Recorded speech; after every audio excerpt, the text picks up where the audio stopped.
दर्पण कहलाए तोरा मन दर्पण कहलाए।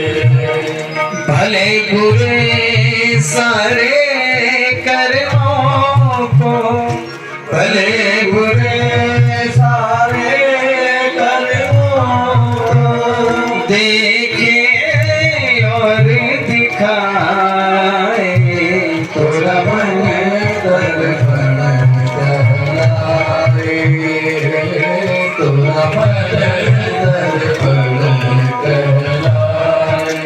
देखिए मन ही सब कुछ है, मन के हारे हारे है, मन के जीते जीत, मन ही मिलावत राम से, मन ही करावे भजी, मन ही दर्पण है।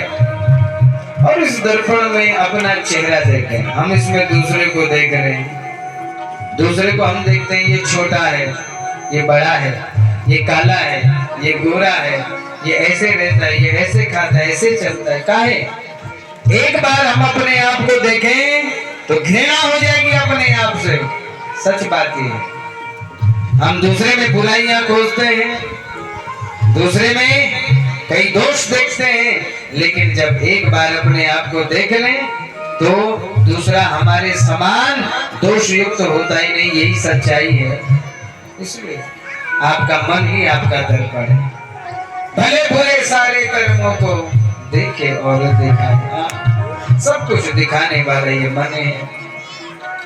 मन ही ईश्वर, मन ही देवता, मन सबका आधार। ओ मन ही देवता, मन ही ईश्वर, मन से बड़ा मन ही देवता, मन ही ईश्वर, मन से बड़ा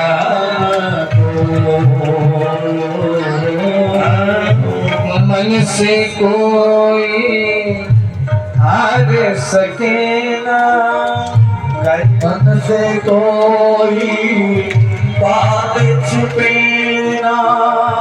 मन के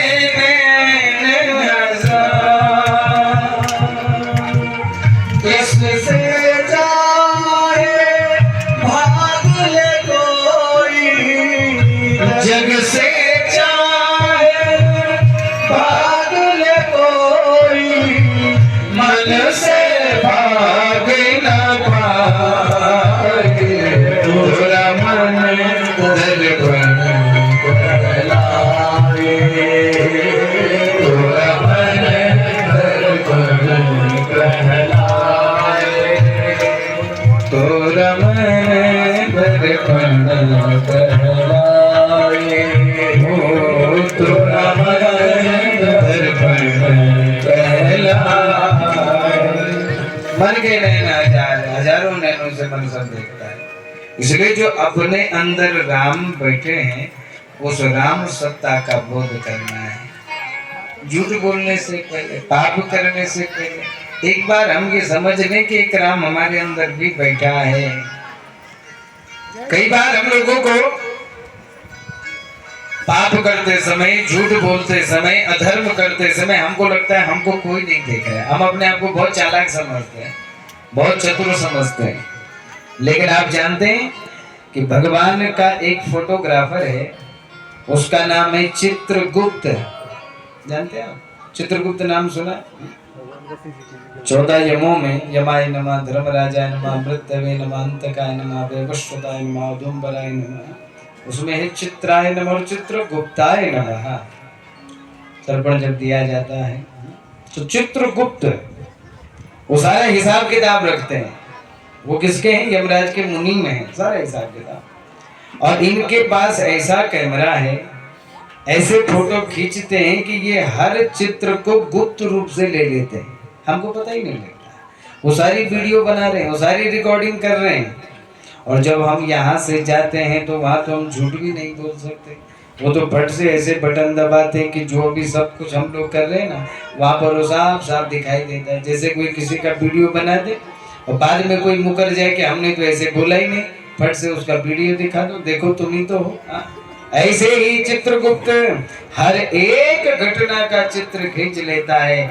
इसीलिए भगवान के यहाँ एक चींटी भी पैर के नीचे दब करके मर जाए उसका भी न्याय होता है। बोल शंकर भगवान की। इसलिए प्रथम शालिग्राम, पहले शालिग्राम, दूजे परशुराम, तीजे राजा राम, चौथे आत्मा राम। आत्मा राम को समझा ले, इसको बुझा ले, इसको दिशा पर लगा ले, बस कल्याण हो जाएगा। आत्म कल्याण के लिए प्रार्थना करें, मन को समझाएं। ये सब साधन हम लोगों को करना चाहिए। अगर मन संभल गया तो महाराज वो राम प्रसन्न हो गए। दूसरे हैं राजा राम, यहाँ ऊपर से तो तीसरे हो गए ना, और नीचे से ऊपर लाओ तो जो चौथे थे वो पहले हो गए आत्मा राम। अब जो तीसरे नंबर के यहाँ से राजा राम थे तो वहां से दूसरे नंबर के हो गए। तो राजा राम क्या है? मर्यादा पुरुष है। जीव के जीवन में जब तक मर्यादा नहीं तब तक कैसे उसका जीवन दिव्य हो सकता है। हर चीज की एक मर्यादा, बोलने की मर्यादा, खाने की मर्यादा, जीवन जीने की मर्यादा। गाड़ी सड़क पर बैलेंस से तभी चलती है जब वो सड़क की मर्यादा में रह करके चलती है। सड़क 12 फुट की है, 16 फुट की है, हा? और गाड़ी अगर ज्यादा अप डाउन करेगी तो उसका एक्सीडेंट का खतरा है। हा? इसलिए सड़क की जो मर्यादा है, सड़क जब बनती है तो उससे 2 फुट 4 फुट छोड़ करके उससे पहले एक सफेद लाइन खींची जाती है कि भैया इससे अंदर अंदर रहना, इससे बाहर खतरा है। ये मर्यादा आप सड़क पर देखना, सड़क का उसमें एक व्हाइट लाइन होती है ऊपर साइड की और नीचे साइड की, दोनों साइड। तो उसमें एक दायरा है कि इस मर्यादा में रहना, इस मर्यादा से ज्यादा ऊपर नीचे हुए तो बात गड़बड़ हो सकती है। उसी प्रकार से जीवन में अगर मर्यादा नहीं, खाने की, रहने की, सोने की, कोई भी काम करने की, जब तक हम मर्यादा में नहीं तब तक हमारा जीवन सफल नहीं हो सकता। इसलिए सबसे पहले आत्मा और मन को नियंत्रण करें और फिर जीवन में कोई मर्यादा जरूर स्थापित करें। जब तक मर्यादा नहीं, जब तक लक्ष्य नहीं, तब तक लक्ष्य की प्राप्ति कैसे। तीसरे परशुराम जी महाराज हैं। यहाँ से तो दूसरे हो रहे थे ना, प्रथमो शालिग्राम है, दूजे परशुराम, परशुराम, तीजे राजा राम में, चौथे आत्मा राम। तो वहां से पीछे आ रही एक एक सीढ़ियां वापस आ रही है ना। तो पहले आत्मा राम, पहले आत्मा को समझा दिया, फिर राजा राम, फिर मर्यादा स्थापित हो गई। तीसरे नंबर पर परशुराम। तो परशुराम क्या किए? परशुराम ने 17 बार अधर्मी राजाओं का वध करके धर्म की स्थापना करी। 17 बार धरती को राजा विहीन कर दिया, सब राजाओं का नाश कर दिया। एक तरफ से क्रोध के प्रति भगवान परशुराम है। हमारे जीवन में भी परशुराम की स्थापना हो। जो जो अधर्म मन में बढ़े उसको काट डालो, उसको चीर डालो। कौन अधर्म है?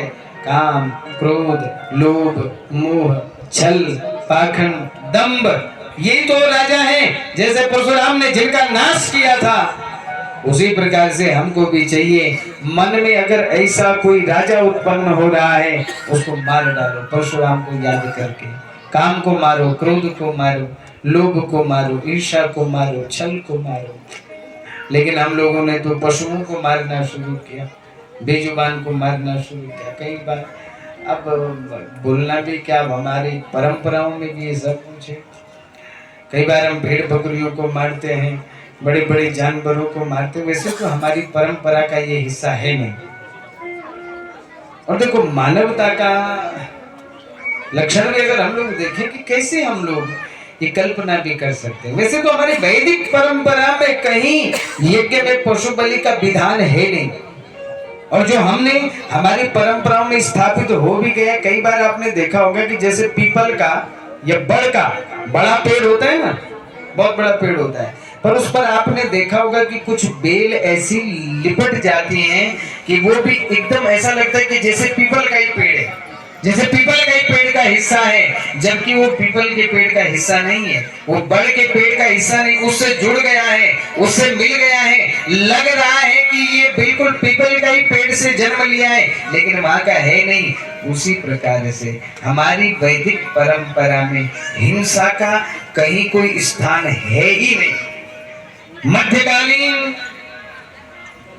व्यवस्था में कहीं न कहीं हमारी वैदिक परंपरा विकृत हुई और जिन स्वार्थी लोगों ने गवर्नमेंट के द्वारा भी सब प्रतिबंधित धीरे धीरे हो रहे हैं और हम लोगों को जागरूक भी होना चाहिए। कई बार सोचिए, एक माँ का बच्चा हम लेकर के आ रहे हैं, उसको देवता के नाम पर काट रहे हैं और अपने बच्चे के लिए प्रार्थना कर रहे हैं कि ये राजी खुशी रहे। कैसे संभव है? मानव हम लोग हैं, खाना है तो खाने वाले के लिए तो कोई निषेध नहीं है। वो मारने वाले होते हैं, मार करके टांग करके रखते हैं, लाओ और खाओ। लेकिन देवी देवताओं के नाम पर कोशिश करिए जितना कम हो सके, जितना जागरूक हो सके। देखो ये व्यासपीठ है और ठीक संदेश देना हमारा धर्म भी है, कर्तव्य भी है। हमारे यहाँ की परंपरा, हम भी आपके पड़ोस के ही, आपके घर से उनके पास में हमारा प्रांत, एक ही प्रांत हम लोगों का, हमारे पर एक ही विधानसभा थी, कर्णप्रयाग विधानसभा। तो हमारी और यहाँ की जो प्रथा है सब एक जैसी है। वहाँ पर आपने बुंखाल का नाम सुना होगा, बुंखाल में काली का मंदिर। वहाँ पर हमारे जब हम छोटे छोटे थे तो करीब 100 150 भैंसे कटते हुए, बागी जो होते हैं उनको कटते हुए हमने अपनी आंखों से देखा है। लेकिन आज के समय तक वहाँ वो सब पशु बलि बंद हुई है, लोग राजी खुशी रह रहे हैं, श्रीफल जा करके जाते हैं, भगवती की आराधना करते हैं और भगवती खूब यश दे रही है, खूब प्रतिष्ठा दे रही है। तो थोड़ा सा मानवता का विकास, हमारी परंपराओं का निर्वहन होना चाहिए। देवी देवताओं का पूजन करिए। हमारे यहाँ मंत्राधीनम च देवता, हमारे यहाँ प्रतिष्ठा करके आपने गणेश भगवान को प्रकट कर दिया, शंकर भगवान को प्रकट कर दिया। अस्य प्राण प्रतिष्ठन्तु वस्य प्राणश्चरन्तु च हस्य देवास्तमाश्चर्य माम एतेषु कर्तने, इसमें प्राण संचार हो जाए और हमारे यहाँ प्राण संचार कर देते हैं। एक श्रीफल लीजिए, उसमें प्राण प्रतिष्ठा करिए, आवाहन करिए। और अगर आप भगवती को देना ही चाहते हो तो पंडित जी को कहो इसमें करो प्राण प्रतिष्ठा, और हम इसकी बलि देना चाहते हैं। और असली पशु तो हमारे अंदर है, क्रोध है, लोभ है, जो हमारा विनाश कर रही है आए दिन, हमारी जिंदगी को नर्क बना दिया है। क्रोधी व्यक्ति का जीवन देखो कैसे जीता है, लोभी व्यक्ति का जीवन देखो कैसे जीता है, ईर्ष्यावान का जीवन देखो कैसे जीता है। इसलिए कम से कम हम लोगों को इन सब से, आज हम लोग शिक्षा की मुख्य धारा से जुड़ रहे हैं, बहुत पढ़े लिखे हो रहे हैं, खूब अच्छी अच्छी शिक्षा दीक्षा ग्रहण कर रहे हैं, और शिक्षित होने के बावजूद भी अगर कुछ इस ढंग की नासमझी होती है, देखो आप लोग पुराने लोग हैं, आप लोगों ने होते देखा है, कई बार मन में भ्रम भी होता है, अगर ऐसा नहीं हुआ तो देव कोप हो सकता है। ये सब संभव नहीं है। और मैंने आपसे कह दिया, हम तो शास्त्रों का अध्ययन करते हैं, हमारी वैदिक परंपरा में कहीं भी, महाभारत में कई जगह स्पष्ट उल्लेख है कि ऐसा कहीं भी पशु बलि का विधान नहीं है। बीच में कुछ ऐसा समय आया कि देवताओं के नाम पर डरा करके लोगों को कुछ इस ढंग की प्रथाएं स्थापित हुई, लेकिन वो कहीं ना कहीं मानव हित के लिए नहीं है। नए समाज को जागृत होना चाहिए और जो परंपराएं उनका निर्वहन करिए, पूजा करिए, पाठ करिए, लेकिन जितना कम हो सके। भाई घर में कोई जिद करे तो उसके लिए हम कुछ नहीं कह सकते, लेकिन जो ये नया यूथ है, ये जो नया वर्ग है, ये जो नए बच्चे हैं, कम से कम मानवता को समझे, परंपराओं को कभी मत छोड़िए। परंपराओं का हमेशा निर्वहन होना चाहिए, लेकिन समय के साथ साथ में सब कुछ बदल रहा है। एक समय पर हमारी व्यवस्था दूसरी थी, आज हम लोग बिल्कुल एडवांस टेक्नोलॉजी का फोन हाथ में लेकर के गाड़ी में बैठ करके अपनी जीवन व्यवस्था चला रहे हैं। तो क्या हमारी सोच में परिवर्तन नहीं आना चाहिए? क्या हमारी पूजा परंपराओं में निर्वहन होना चाहिए परंपराओं का? लेकिन जो हमको लगता है यहाँ पर गड़बड़ है, उसमें सुधार भी होना चाहिए। मानवता में सुधार नहीं हुआ तो ये मानवता किस काम की? बोल शंकर भगवान की।